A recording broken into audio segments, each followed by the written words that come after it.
Okay, so 3, 2, we're finding the maximum and the minimum value, right, which means y value of the quadratic function. We're going to try to find the max and the min y value, and they don't usually say y value, they just say value of the vertex. We sometimes need to know what the x value is at that y value, but there was a method. So the method is that we learned last year is called completing the square.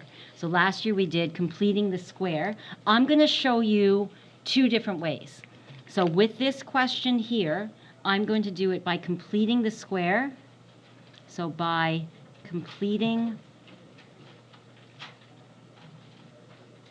the square, okay, and I'm going to also do this one by another method, a new method that we're going to learn, and it's just a little formula.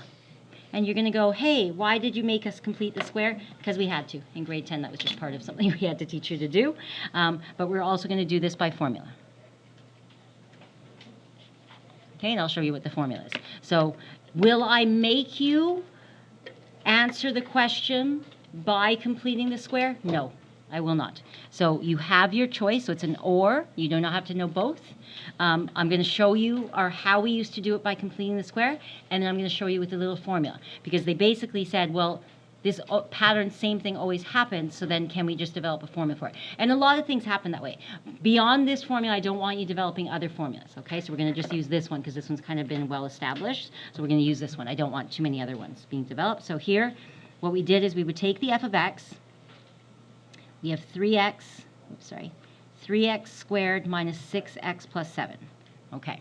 And what we asked you to do was, yes, that was that word factor. We would factor out this 3 from the first 2 terms, right? The 3 from the first 2 terms, and we would do this. 3, and we said x squared minus 2x, like that. Minus 2x. Okay. I'll come back to this box. I know I didn't fill that in yet. That's the formula I'm going to show you in a minute. Okay, so I know I didn't do that yet. So here, from the first 2 terms, we always factored out whatever the coefficient of the x squared was. Yes? Factored 3 from the 6? No, we're not common factoring. We're trying to complete the square. So by completing the square, what did the word completing the square mean? Oh, sorry, and leave the 7 there. So the word completing the square meant that we wanted this to be a trinomial squared. So to get the trinomial, do you want to get rid of the square? No, because that would be a linear. So you left this here. Then what you were told to do is always do half the middle and square it. So we would do -2 over 2 and square it. That would be this number here. And so half of the -2 is 1, -1, square it, so it's going to be +1 minus 1. And then we left the 7 here on the outside, so that's still here on the outside. We would always do half the middle. How come you put a +1 and a -1? You put the +1, I'll answer in a second. So you put the +1 because this made our beautiful trinomial. So this part here, that is our trinomial. When you cover that up, look, that is a perfectly squared trinomial. Multiplies to +1, adds to -2. Whenever you do half the middle and square it and put it here, you will always get a perfectly square trinomial. This is called completing the square. So this is what we were doing. The goal was to make this a complete square. And we had to complete it by adding the 1 and minusing the 1. Why did we put -1? Well, because you're not allowed to just add a number to something, right? If you give someone 2 and you say, well, I take away 2, you've done nothing. So we always subtracted the same number we added. It had to be balanced. So this part here, this ended up being the perfect square trinomial. So this was x squared minus 2x plus 1. Then what you did is you multiplied this times the -1 and took it out. So it became -3 plus 7. Okay? Then you completely, and you could have done this faster, so you might have missed some steps. This is that beautiful completed square. This was the goal. of the grade 10, when we did completing the square, we wanted this to be a perfect square trinomial, and then this becomes a plus 4. Yes? Where does the minus 3 come from again? This times this. So when you're taking it out, I made the trinomial, but to balance the plus 1, I had to subtract 1 from it because you can't just add a number. But I want it out of the bracket. To take it out of the bracket, I have to distribute the negative 3, and then make it negative 3 times, or 3 times that, make it minus 3, take it out of the bracket, and it joins this extra 7 on the outside. Okay. And then I have this perfect square trinomial, which is completely squared. That's completing the square.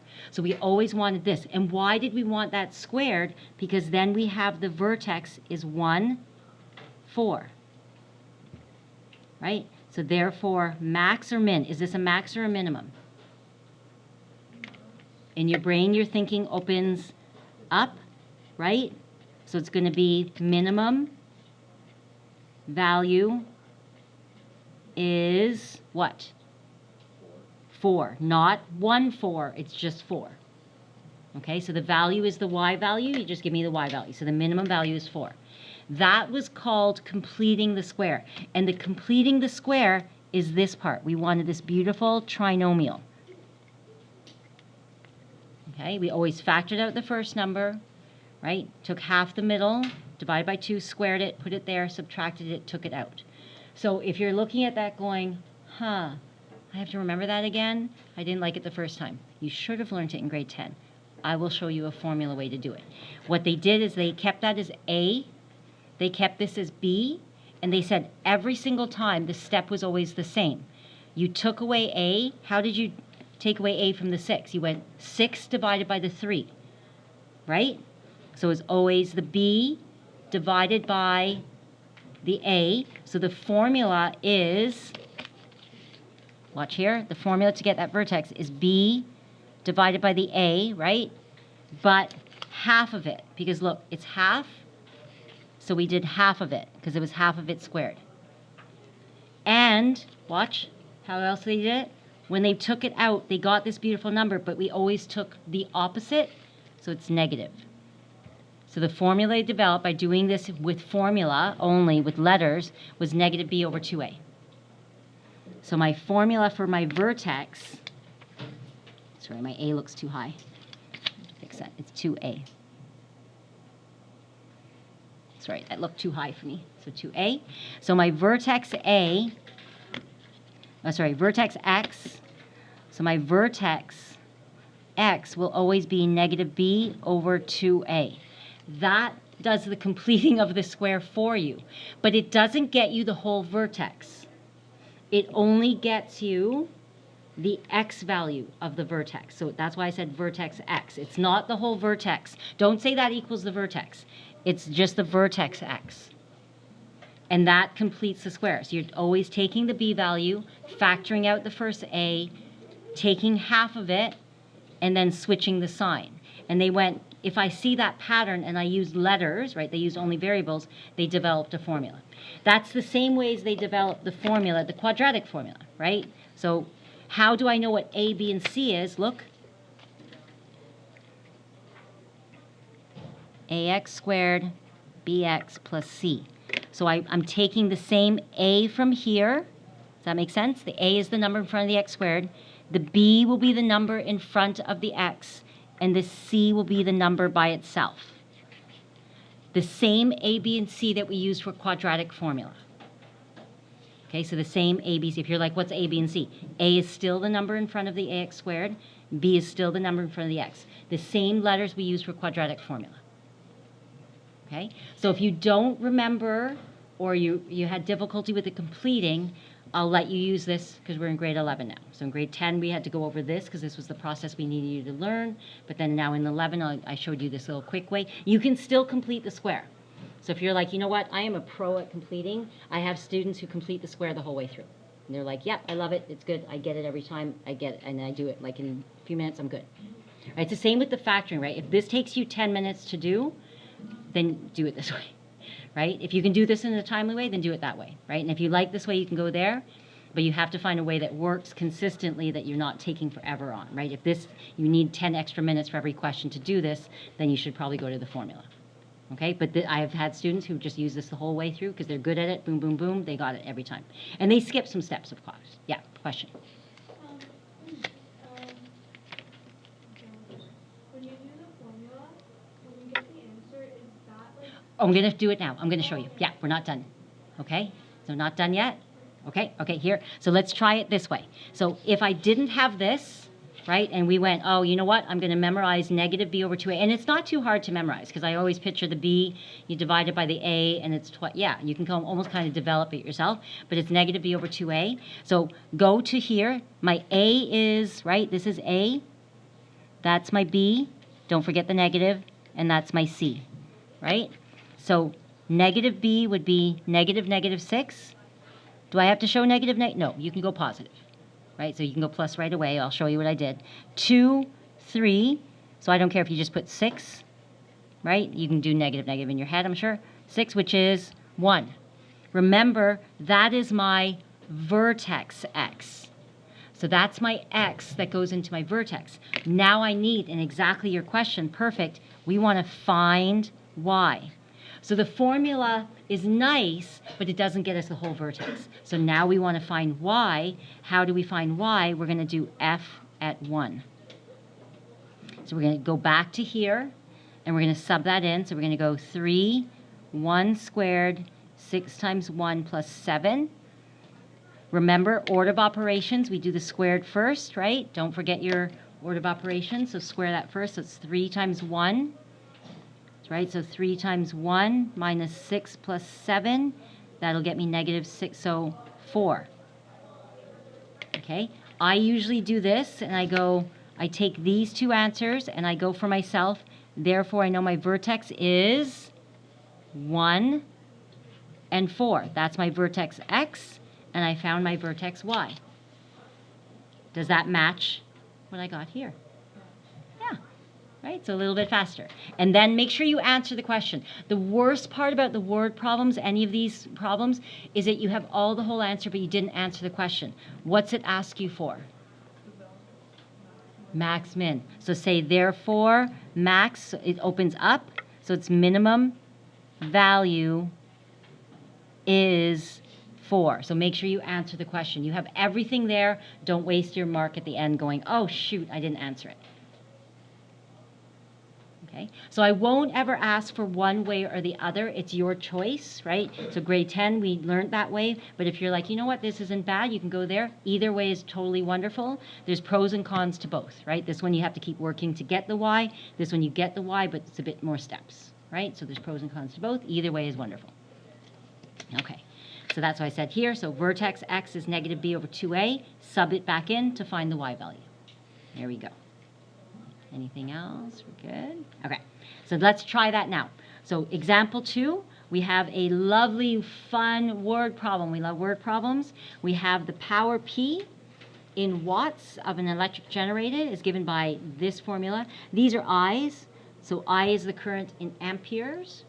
Okay, for what value of I will the power be a maximum? So we want to find I for the power to be a maximum.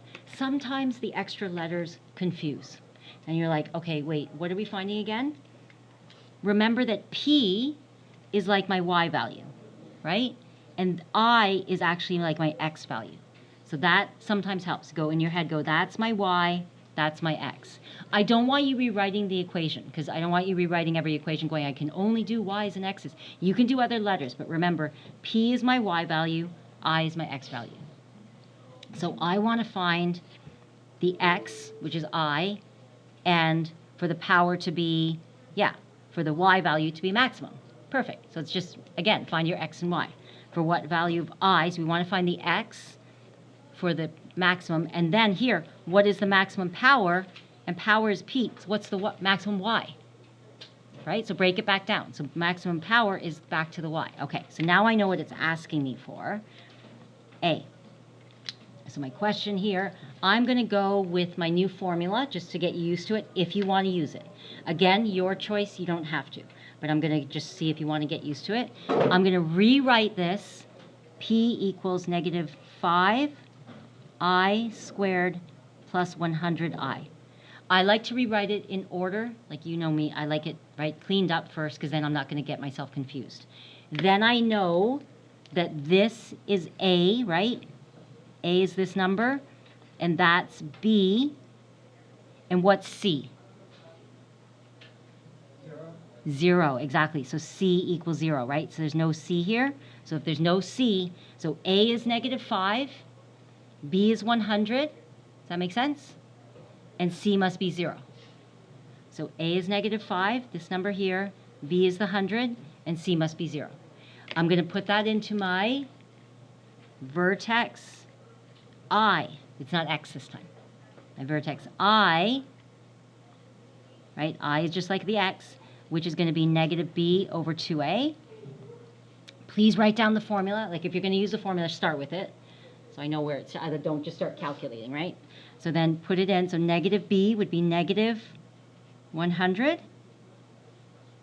over 2, and A is -5. Is that okay? So finish that off. -100 over -10, so 10. Okay. So then I know that's my vertex I, right, which is my vertex X. And for what value of I will the power be a maximum? Do I need Y? No, this one's just asking the X value. If you forget and go ahead and find Y, it's not a big deal, right? So if you're like, oh shoot, I went ahead and found it, it's okay, because look, B, I'm going to need it anyway.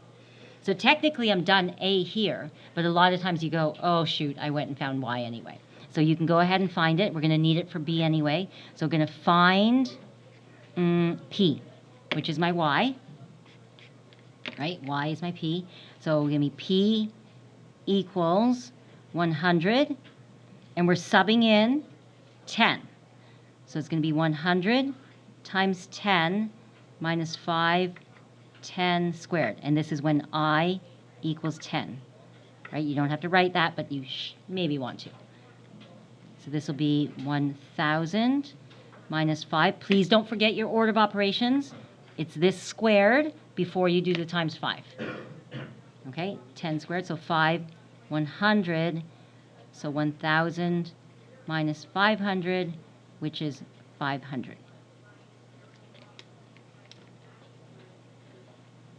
Okay, so then you go, therefore my vertex is, and again, it's not asking me this, but sometimes concluding it makes me feel like I've got all my information together. So you don't have to put this, but my vertex is 10, 500. I like to remind myself, 10 is actually the I or P? I, right? I, does that make sense? Which is my X value, and this is actually my P value. So for A, it says, for what value of I will the power be a maximum? So for A, value of I is 10. 10 what? Are there units? 10. There you go, amperes. Okay, amperes, so go back there. For B, for what is the maximum power? Oh, and whenever I want a sentence, please, with no equals. People are always lazy. They go, I equals 10. So no equals. Okay, don't put I equals 10. That's not a sentence. You go the value, you can say the value. It can be a short sentence. Value of I is 10 amperes, not equals. I don't want an equation as your answer, right? I want, a sentence. So B, what is the maximum power? So max power, you can say therefore, it's up to you. So max power is, which is this, 500, and what's the unit? Watts, there you go. Yes, question? I have a question for if you do use the formula. If you get like your C value as a negative, do you automatically make it positive when you're using order equations? Like let's say you get If the C is a negative, sorry, yep. Like just like if you get P equals something something something minus 500, Yep. do you make it positive 500 as your answer? Or is that just automatically wrong? Yeah, no, don't take the last number. Oh, yeah. But yeah, for the power, like if it's a negative 500, is it positive 500 or is it wrong? You're going to find for the power, it could be a negative 500, yeah. Either I messed up. Yeah, so you must have messed up. I'm getting a positive 500, yeah. So you shouldn't automatically switch it. There must be something. You must have lost a negative somewhere. If you do you have the Completing the square way? completing the square Yeah, I can do it, yeah. Let's do it real quick here. So it's going to be, yep, so if you want that on the side, we're going to go P equals, and it'll be negative 5I squared. You still have to rewrite it, right? So 100I. So this will be negative 5. Wait, that's where I went. Oh. Wait, no. Negative 5I squared minus 100I? So then- Make it minus 100I. Oh, sorry, no, that's plus. That's me. I just copied it wrong. So then when you factor out the negative, that was me. I just copied it wrong. So negative 5I squared plus 100I. Now you take out the negative. Yeah, so minus. So 20, right? I, like that.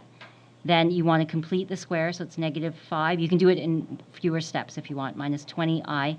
Half the middle squared will be half 20. Yeah, so I usually do it on the side. Divided by 2 and squared. So it'll be 100. So plus 100 minus 100. Then you take these three and you complete the square Okay. like that. And then you have to do this thing, take it out of the bracket to get out. You only wanted the 3 and you said get out, get this guy out, so it'll be plus 500. Yeah, so we should, no, it's not the, because it's Like, negative, you have to multiply. negative times the negative makes it positive. Yeah, Okay, there's so- not a always rule, it's more of whatever the signs are. So, for example, like if you do get a So this should be negative 500. out of that in a question, is it Then your answer would be automatically negative. wrong, or the answer is negative? Maybe your power is negative or something. You owe someone power. Yeah, so don't think it's wrong right away. We do sometimes get negative answers. Like, for instance, profit. If I have a negative profit, it means I lost money that month. So it is possible to get a negative answer. So don't automatically, your question is automatically dump it if it's a negative or you're wrong. No. Or You, flip it to make it no, don't automatically. You could